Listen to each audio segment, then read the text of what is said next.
What's up, boys? Welcome back to the channel. If you're new here, welcome to the channel. In this video, we are going to get into the spicy hot topic of the 3 best ways to meet women, not just in Poland, but anywhere in the world. And these are going to be some of the most attractive women. And no, it is not dating apps, because dating apps are not where you're going to meet the good, high-quality women.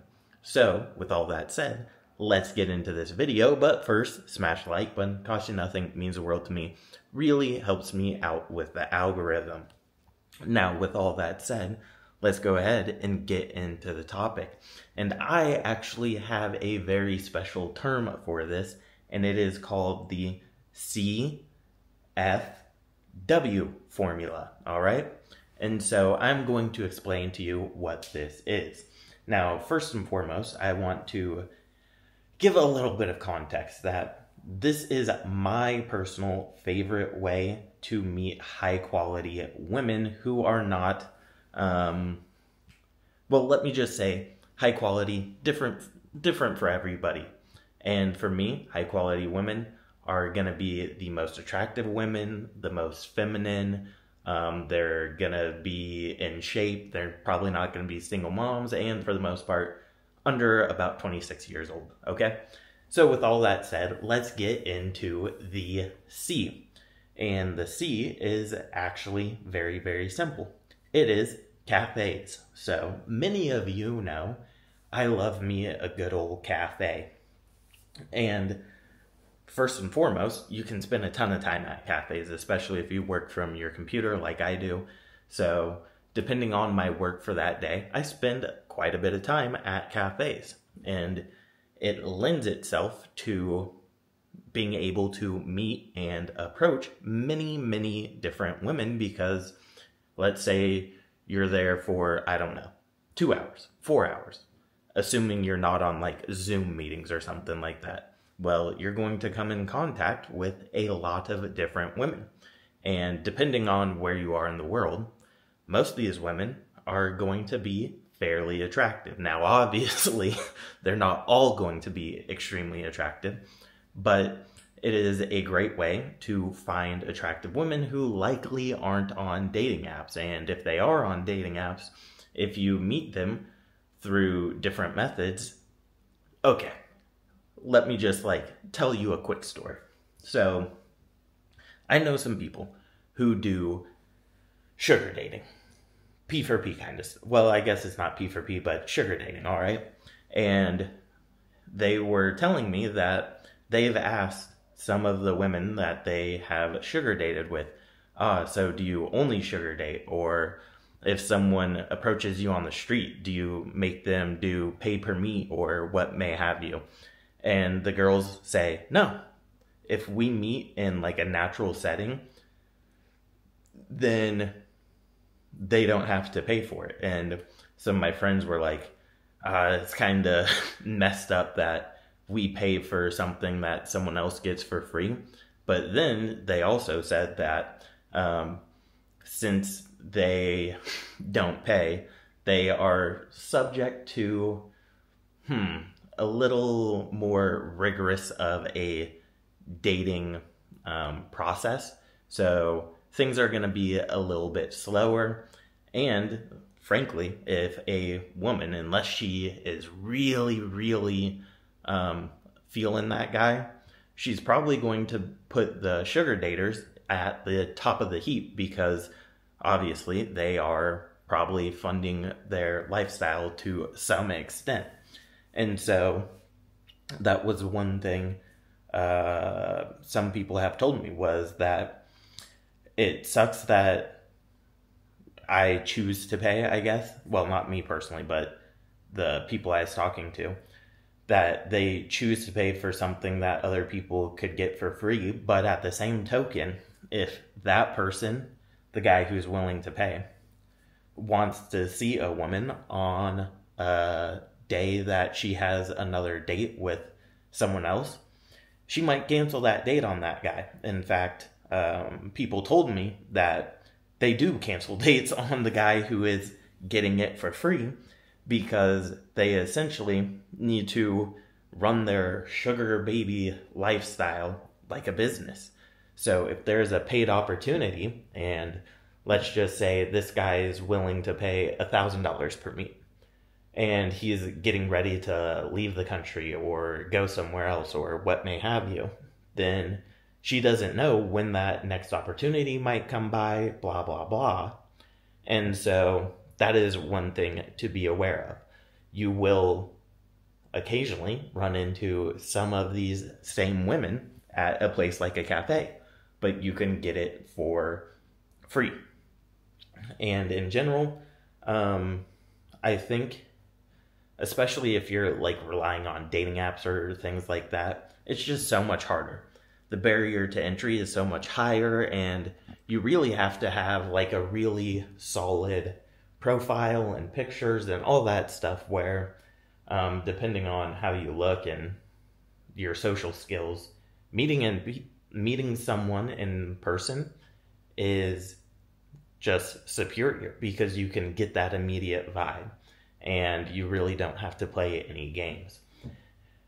And then for cafes, that's really going to wrap that up. But that is probably one of my favorite ways to meet women. And obviously, if it jives with your lifestyle, you don't really have to change anything. And then the second one is F, which is fitness. And fitness is great because, first of all, you know most of these women are going to be pretty in shape. And so fitness could be a variety of things. I know people who do really well at yoga. I know guys who go to Pilates and do really well at Pilates. I know guys who do really well at the gym. I do pretty well at the gym, and I'm not afraid of, ruining my reputation at the gym. It doesn't have to be like a weird experience. You can just be a friendly person. Talk to people at the gym, especially if it's a gym that you frequent. It doesn't mean you have to be like hitting on all the girls there, but if you're just a friendly person making moves, what's the saying? Shaking hands and kissing babies, then if there are certain indicators of interest that would lead you to believe this woman would be interested in going out with you, then you should shoot your shot. As they say, shooters shoot, my boys. So you gotta take that shot. And if you're not like creepy and weird about it, they aren't gonna complain to the gym staff or something weird like that. That's why you have to have social calibration. All right, and like if you are just a complete not smart person and not calibrated at all, then maybe you should be prepared to switch gyms, okay? Which really isn't that big of a deal unless it's like a place I don't know, if you're in like a tiny town and there's one gym or something like that. Like where I am, there's probably like 10 different gyms walking distance from me. So if that happened to me, it wouldn't really be that big of an issue. And so, yeah, I mean, there's like MMA gyms, although I would personally avoid women in MMA, but topic for a different video. My friend does really well with Pilates classes, and then yoga, as I mentioned before, so many different ways. And then the W. So to wrap up this video, W is simply walking. In general, most of the places I spend my time, I'm in walking distance to everything I want to go. So if I try and get like 15 to 20,000 steps per day. And so if you're doing 20,000 steps per day and say there is a university campus, well, then you're probably going to run into some fairly attractive women doing whatever it is, living your life, okay? So you just have to take your opportunities. Maybe you want to walk around the park. Maybe you're walking to go get coffee. Maybe you are walking around the mall. Who knows? So many different opportunities. But the main point with the W for walking is you never know when an opportunity is going to present itself. Like maybe you are walking to the store, walking to the grocery store, walking around the grocery store. Maybe you're waiting for a red light to turn green, or turn into a walk symbol or what may have you, and the girl next to you is attractive to you. Start chatting her up.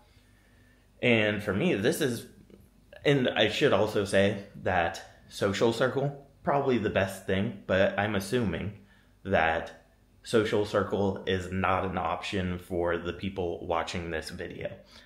Because it's mainly geared toward, I don't know what I'm going to title this video, but it's mainly geared towards people who don't have a social circle and are going to a place that they don't know anybody. So this is kind of like starting from the ground up, if you will. But if you weren't starting from the ground up, then I would 100% rely on social circle. Like that's practically one of my main lead sources is social circle. But I do the other 3 things I mentioned in this video as well. And I mean, I'll just tell you guys this, but I'm not saying you should do this because you need to have insane social calibration. Like the amount of waitresses and servers and the bartenders that I go out with is insane. Like just insane. And like I said, you have to be really socially calibrated because that's part of their job, being friendly, nice, approachable, blah, blah, blah. And so you need to be able to recognize when someone's being too friendly or too nice. And that's something I'm really good at doing. And so I have done really well in that area. But like I said, if you're a beginner or don't have a ton of social calibration, then I would just ignore what I just said about that because it could be very easily misconstrued. All right, so we're going to wrap up this video. Thank you for watching. I truly, truly appreciate it, and I will see you guys in the next video. As always, thank you for watching. Smash the like button if you haven't already, and I will see you next time. Peace. Much love.